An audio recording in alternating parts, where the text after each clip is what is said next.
Chapter 22. Aristotle's Logic. Aristotle's influence, which was very great in many different fields, was greatest of all in logic. In late antiquity, when Plato was still supreme in metaphysics, Aristotle was the recognized authority in logic, and he retained this position throughout the Middle Ages. It was not till the 13th century that Christian philosophers accorded him supremacy in the field of metaphysics. This supremacy was largely lost after the Renaissance, but his supremacy in logic survived. Even at the present day, all Catholic teachers of philosophy, and many others, still obstinately reject the discoveries of modern logic, and adhere with a strange tenacity to a system which is as definitely antiquated as Ptolemaic astronomy. This makes it difficult to do historical justice to Aristotle. His present-day influence is so inimical to clear thinking that it's hard to remember how great an advance he made upon all his predecessors, including Plato, or how admirable his logical work would still seem if it had been a stage in a continual progress, instead of being, as in fact it was, a dead end, followed by over 2,000 years of stagnation. In dealing with the predecessors of Aristotle, it is not necessary to remind the reader that they are not verbally inspired. One can therefore praise them for their ability without being supposed to subscribe to all their doctrines. Aristotle, on the contrary, is still, especially in logic, a battleground, and cannot be treated in a purely historical spirit. Aristotle's most important work in logic is the doctrine of the syllogism. A syllogism is an argument consisting of three parts: a major premise, a minor premise, and a conclusion. Syllogisms are of a number of different kinds, each of which has a name given by the scholastics. The most familiar is the kind called Barbara. All men are mortal, major premise. Socrates is a man, minor premise. Therefore, Socrates is mortal, conclusion. Or, all men are mortal, all Greeks are men, therefore, all Greeks are mortal. Aristotle does not distinguish between these two forms. This, as we shall see later, is a mistake. Other forms are: no fishes are rational, all sharks are fishes, therefore no sharks are rational. This is called celerent. All men are rational, some animals are men, therefore some animals are rational. This is called darii. No Greeks are black, some men are Greeks, therefore some men are not black. This is called therio. These four make up the first figure. Aristotle adds a second and third figure, and the schoolmen added a fourth. It is shown that the three later figures can be reduced to the first by various devices. There are some inferences that can be made from a single premise. From some men are mortal, we can infer that some mortals are men. According to Aristotle, this can also be inferred from all men are mortal. From no gods are mortal, we can infer no mortals are gods. But from some men are not Greek, it does not follow that some Greeks are not men. Apart from such inferences as the above, Aristotle and his followers thought that all deductive inference, when strictly stated, is syllogistic. By setting forth all the valid kinds of syllogism, and setting out any suggested argument in syllogistic form, it should therefore be possible to avoid all fallacies. This system was the beginning of formal logic, and as such was both important and admirable. But considered as the end, not the beginning of formal logic, it is open to three kinds of criticism. 1. Formal defects within the system itself. 2. Overestimation of the syllogism as compared to other forms of deductive argument. 3. Overestimation of deduction as a form of argument. On each of these three something must be said. 1. Formal defects. Let us begin with the two statements, Socrates is a man, and all Greeks are men. It is necessary to make a sharp distinction between these two, which is not done in Aristotelian logic. The statement all Greeks are men is commonly interpreted as implying that there are Greeks. Without this implication, some of Aristotle's syllogisms are not valid. Take, for instance, all Greeks are men. All Greeks are white. Therefore, some men are white. This is valid if there are Greeks, but not otherwise. If I were to say, all golden mountains are mountains, all golden mountains are golden, therefore some mountains are golden, my conclusion would be false, though in some sense my premises would be true. If we are to be explicit, we must therefore divide the one statement, all Greeks are men, into two, one saying, there are Greeks, the other saying, if anything is a Greek, it is a man. The latter statement is purely hypothetical and does not imply that there are Greeks. The statement, all Greeks are men, is thus much more complex in form than the statement, Socrates is a man. Socrates is a man has Socrates for its subject, but all Greeks are men does not have all Greeks for its subject, for there is nothing about all Greeks either in the statement there are Greeks or in the statement if anything is a Greek it is a man. This purely formal error was a source of errors in metaphysics and theory of knowledge. Consider the state of our knowledge in regard to the two propositions, Socrates is mortal and all men are mortal. In order to know the truth of Socrates is mortal, most of us are content to rely upon testimony.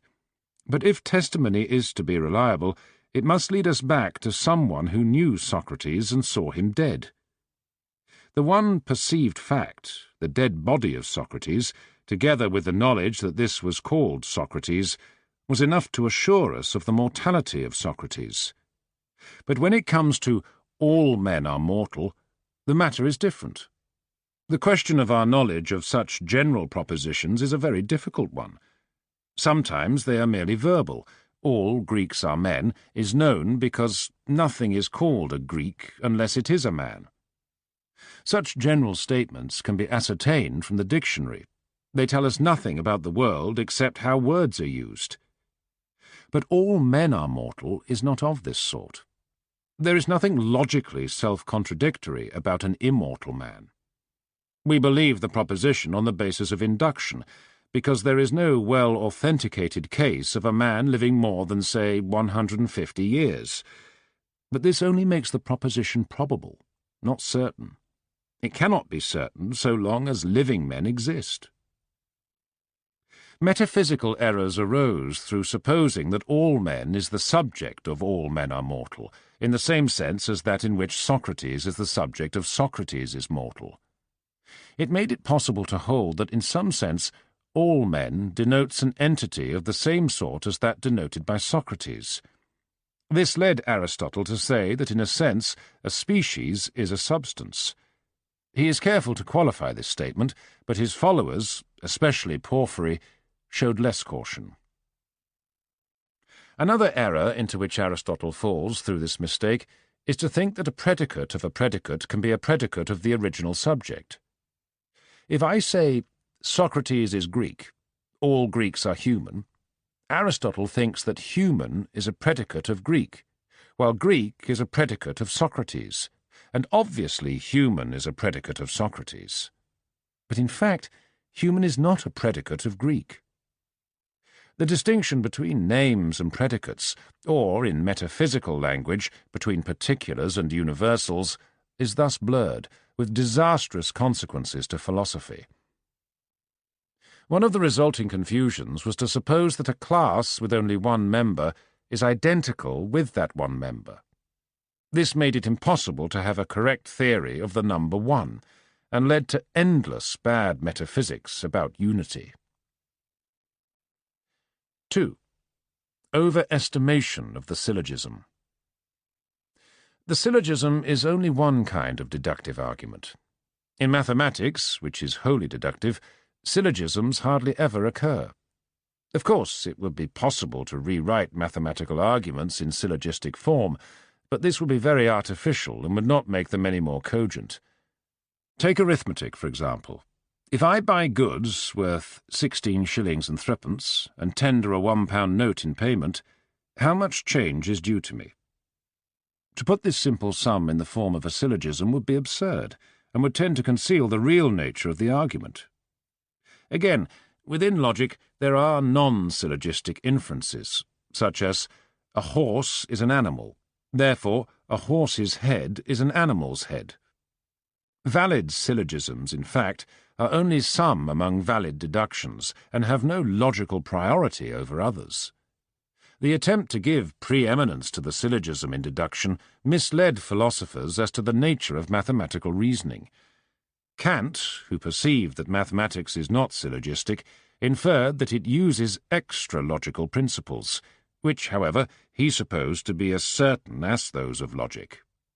He, like his predecessors, though in a different way, was misled by respect for Aristotle. 3. Overestimation of deduction. The Greeks in general attached more importance to deduction as a source of knowledge than modern philosophers do. In this respect, Aristotle was less at fault than Plato.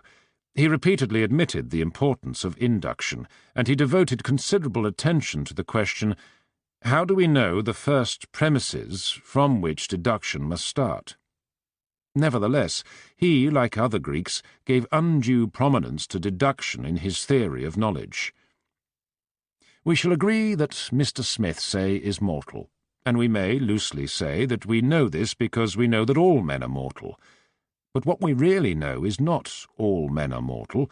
We know rather something like, all men born more than 150 years ago are mortal, and so are almost all men born more than 100 years ago.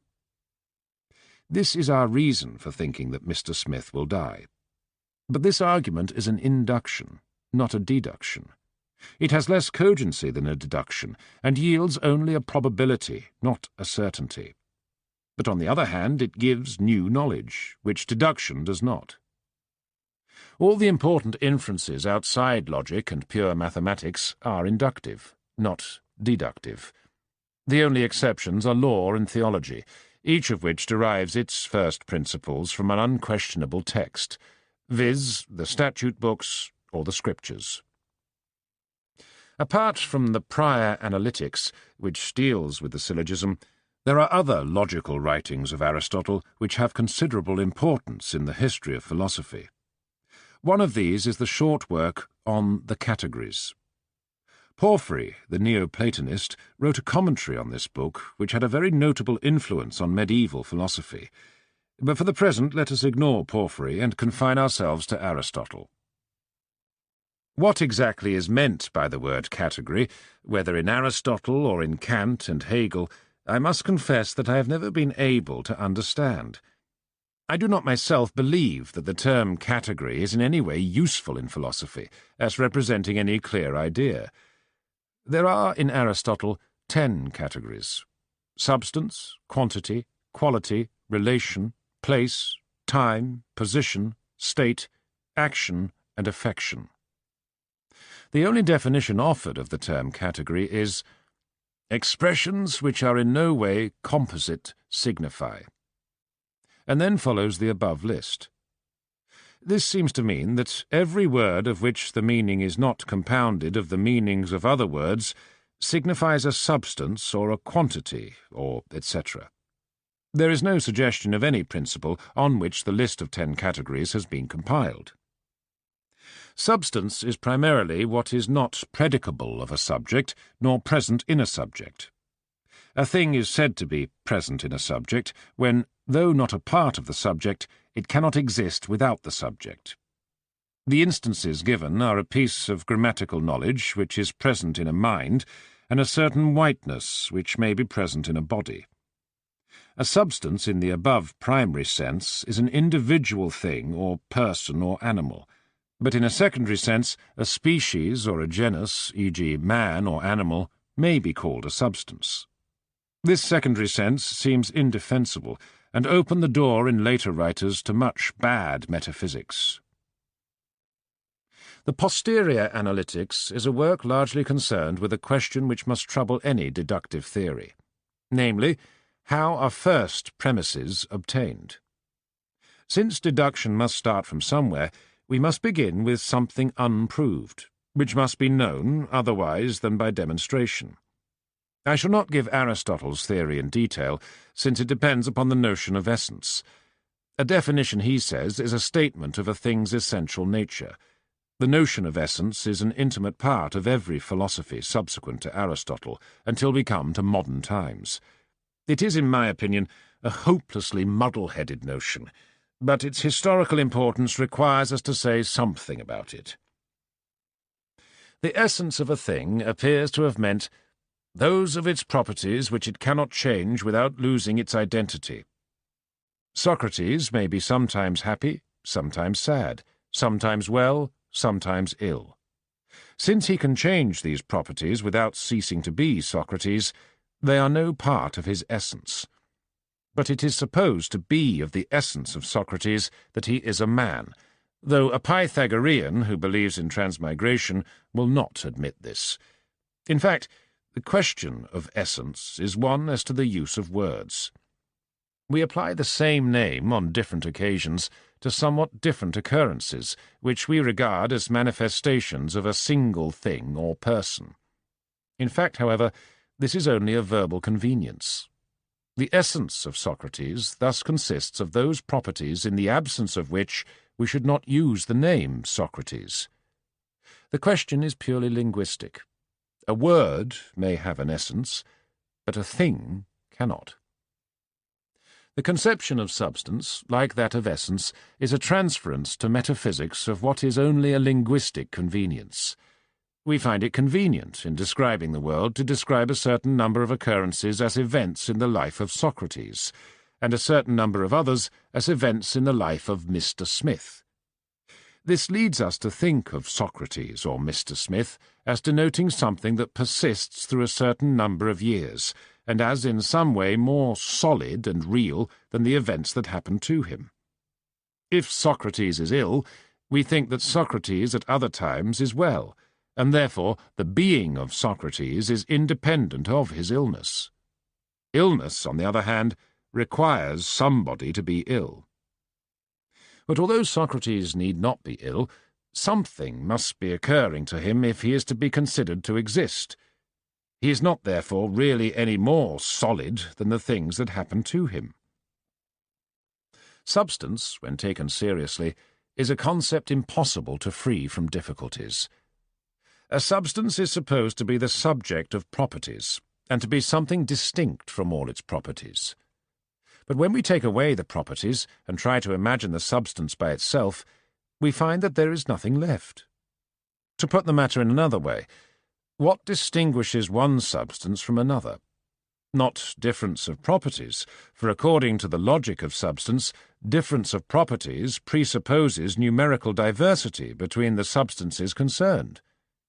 Two substances, therefore, must be just two, without being in themselves in any way distinguishable. How, then, are we ever to find out that they are two? Substance, in fact, is merely a convenient way of collecting events into bundles. What can we know about Mr. Smith? When we look at him, we see a pattern of colours. When we listen to him talking, we hear a series of sounds. We believe that, like us, he has thoughts and feelings. But what is Mr. Smith, apart from all these occurrences? A mere imaginary hook, from which the occurrences are supposed to hang. They have, in fact, no need of a hook, any more than the earth needs an elephant to rest upon. Anyone can see, in the analogous case of a geographical region, that such a word as France, say, is only a linguistic convenience, and that there is not a thing called France over and above its various parts. The same holds of Mr. Smith.